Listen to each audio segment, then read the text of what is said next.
Kas yra segmentavimas? Tai yra produkto ar paslaugos rinkos ir auditorijos suskirstymas į atskiras ir lengvai išskiriamas dalis. Auditoriją galima segmentuoti bent pagal 4 pagrindinius kriterijus. Galima apibrėžti auditoriją pagal tai, kur ji gyvena. Lietuvoje galima ją skirstyti į miestą ir kaimą, taip pat etnografinius regionus, tokius kaip Žemaitija ir Aukštaitija. Rinkimų apylinkės ir apygardos ypač svarbios politinėms partijoms segmentuojant savo rinkėjus. Šių dydis ir suskirstymas gali netgi žymiai paveikti ir galutinius rinkimų rezultatus. Tikslinės grupės skirstyti galima ir pagal amžių, užimtumą, profesiją, išsilavinimą ir panašius demografinius aspektus. Amžiaus grupės galima skirstyti bent į 4 kategorijas – vaikus, jaunimą, suaugusiuosius ir senjorus. Užimtumas apibrėžiant auditoriją taip pat labai svarbus. Ar auditorija yra socialiai aktyvi? Jei taip, tai ar mokosi, ar dirba? Labai dažnai auditorijos pasirinkimus lemia ir jos tam tikras išsilavinimo lygis. Daugeliu atveju pradinį ir aukštą išsilavinimą turinčių asmenų pasirinkimai bus nesutampantys.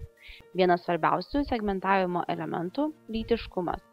Auditorija gali pasižymėti ir savitais asmenybės gyvenimo būdo bruožais, šiai grupiai būdingomis vertybėmis. Tikslinės grupės bruožai gali būti išreikšti pagal jų asmenybės požymius, ar tai uždaras ar atviras žmogus, ar šios grupės nariai yra konservatyvūs ar nelinkę priimti naujovių. Auditoriją gali apibrėžti ir kiti elgseną apibūdinantys ekstremumai, apibūdinantys asmens laisvalaikio gyvensenos įpročius. Labai svarbu, ypač politinėms partijoms segmentuojant rinkėjus, yra vertybinis elementas.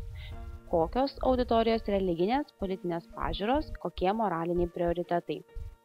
Išskirtai auditorijos daliai taip pat gali būti būdingi tam tikri išskirtiniai elgesio bruožai.